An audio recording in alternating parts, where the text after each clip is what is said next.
रजब भट्ट की प्यारी प्राडो जहाज के टायर चोरी हो गए।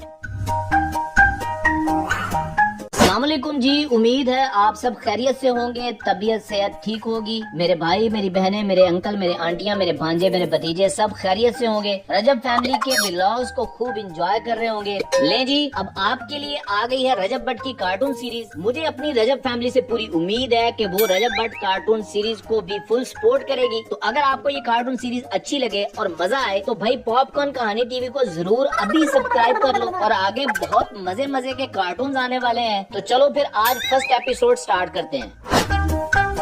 माँ जी रजब भट्ट के लिए नाश्ता लेकर आई,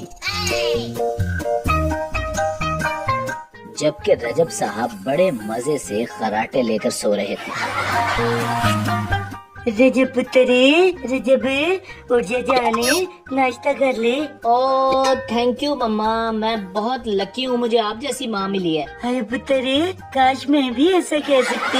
मर्जी है मम्मा जी आपकी। हाय मैं सदके, मैं तो मजाक कर रही थी रजब अली, बल्कि मेरी तो दुआ है कि मौला पंचतन पाक के सदके अल्लाह तेरे जैसा बेटा सबको दे। माँ जी ने नाश्ता रखा और खुद भी रजब के पास बैठ गई। रजब अभी नाश्ता कर ही रहा था कि इतने में उसका फोन बजने लगा। ये तो अपने चौधरी साहब का फोन है। अस्सलाम वालेकुम चौधरी साहेब। ओ वालेकुम सलाम, वालेकुम सलाम। और रजब पुत्र सब ठीक है ना? कोई टेंशन तो नहीं है हमारे पिंड में? नहीं नहीं चौधरी साहब, मौला का बड़ा करम है, आपके होते हुए भला क्या टेंशन हो सकती है सरकार। बस अल्लाह ने इज्जत बख्शी है पुत्र, आओ कभी मेरे डेरे पे आपको लस्सी वस्सी पिलाएं। जरूर चौधरी साहब, नाश्ता बस मैंने कर लिया है, चलो लस्सी मैं आपके साथ आके पीता हूँ।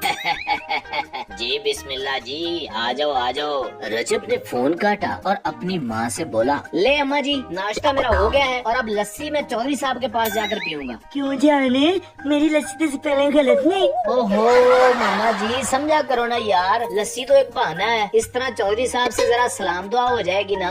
चलो मैं निकलता हूँ, जल्दी आ जाऊंगा। टाइम से आ जाना, फिर मैंने सब्जी भी ले आके देनी है। अच्छा जी, अब हम चलते हैं चौधरी साहब के पास, लस्सी शस्सी पीते हैं, वहाँ चल के मिलता हूँ मैं आपसे। जैसे ही रजब घर से बाहर निकला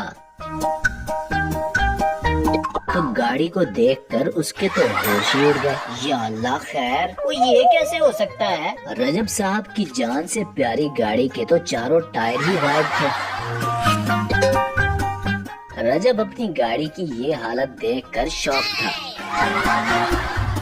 वो उसी तरह उल्टे पांव घर वापस आया।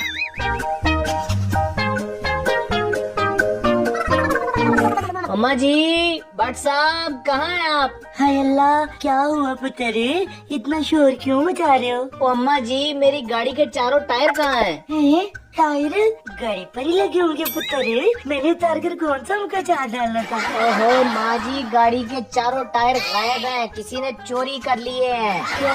हाय अल्लाह, रजब अली ये क्या कह रहे हो पुत्रे?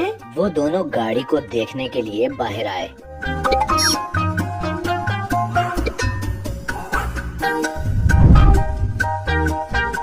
या अल्लाह खैर, इन मनहूस चोरों को हमारी ही गाड़ी मिली थी। दोनों माँ बेटा गाड़ी की हालत पे परेशान हो गए।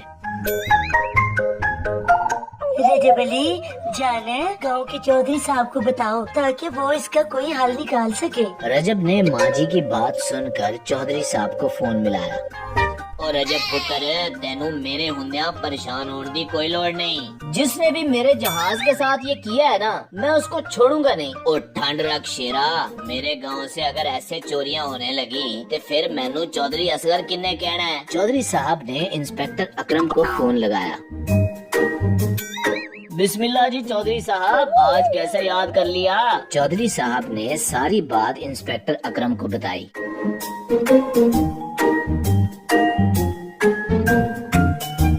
तुसी टेंशन ही ना लो चौधरी साहब, छोटा सा तो पिंड है अपना, चोर भाग कर जाएगा कहाँ? तुसी फोन रखो, मैं कुछ करता हूँ। और रशीद, और रशीदे, वो कितने मर गई?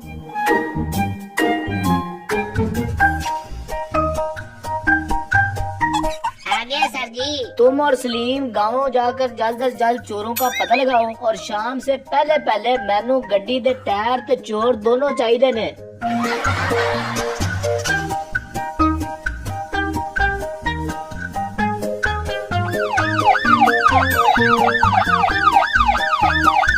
सलीम और रशीद ने सारे गांव में पूछताछ शुरू कर दी। शाम हो गई थी। माजी और रजब परेशान बैठे थे। हमने तो कभी किसी का बुरा नहीं चाह उतारे, फिर हमारे साथ ही ऐसा क्यों होना था? आप टेंशन ना लो मम्मा जी, चोर जरूर पकड़ा जाएगा। एक दफा चोर मेरे हाथ आ ले, मैं उन्हें छड़ांगा नहीं। इतने में उनके घर के बाहर पुलिस की गाड़ी आकर रुकी, जिसमें से चौधरी साहब और इंस्पेक्टर अकरम निकलकर अंदर आए।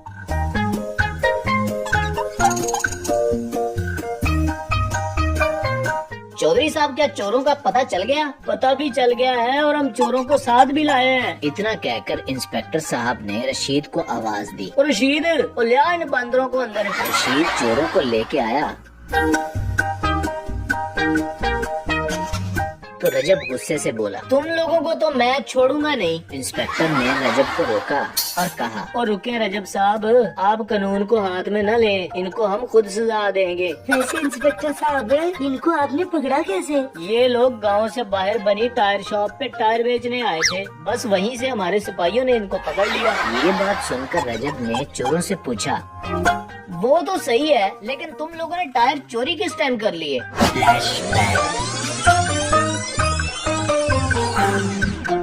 रजब अपने सेहन में सोया हुआ था। उस्ताद जी, मौका अच्छा है, क्या ख्याल है गाड़ी को ले उड़े? ओए गोचू, कर दी ना बेवकूफों वाली बात। वो ये कंप्यूटर गड्डियाँ होती हैं, इनमें ट्रैकर लगे होते हैं। गाड़ी लेकर गए तो फौरन पकड़े जाएंगे। अच्छा तो उस्ताद जी, और फिर की करना जे? मेरे माइंड में एक आइडिया है, जैसे मैं कहता हूँ वैसा कर। आजा मेरे नाम। आहिस्ता आहिस्ता दोनों चोर उनके घर के बाहर खड़ी रजब की कार के पास आए और टायर खोलने लगे।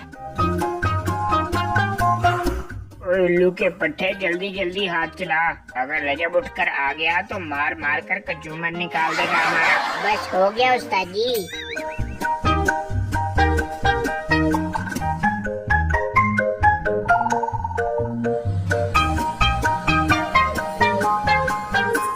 यूं वो दोनों टायर खोलकर रिक्शे में रखकर ले गए।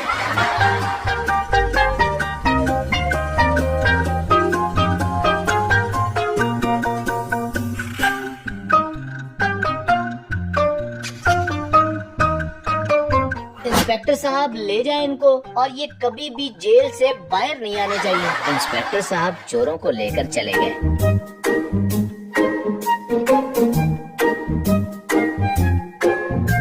शुक्र है अल्लाह का परेशानी खत्म हुई। मैं तो आज ही गाड़ी का सदका निकालूंगी। आपका बहुत शुक्रिया चौधरी साहब, आपने हमारी बहुत ज्यादा हेल्प की है। चलो माँ जी, गुस्सा छो, शुक्र करो टायर से वापस आ गए ना। माँ जी, हाय रजब अली, की कह रहे हैं? वो बाबा पहले अपनी उम्र देख ले। मैंने कहना माँ जी, रजब अली, इसने मुझे बात को कहा नहीं। मैं कहाँ से इस बच्चे की माँ लगती हूँ, तमीज ही नहीं है यहाँ पे। बस फिर क्या था, चौधरी साहब को खूब सुननी पड़ी और वो अपना सा मुंह लिए वहाँ से चल दिए।